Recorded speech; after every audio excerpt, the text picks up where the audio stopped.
পাগল আব্দুল করিম বলে দয়া করো আমারে, আরে নত শিরে করো জোরে বলি তোমার দরবারে।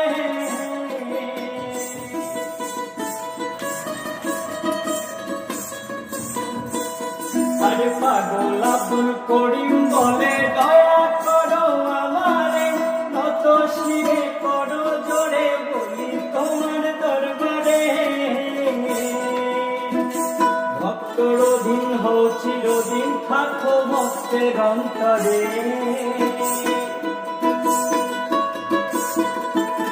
আরে ভক্ত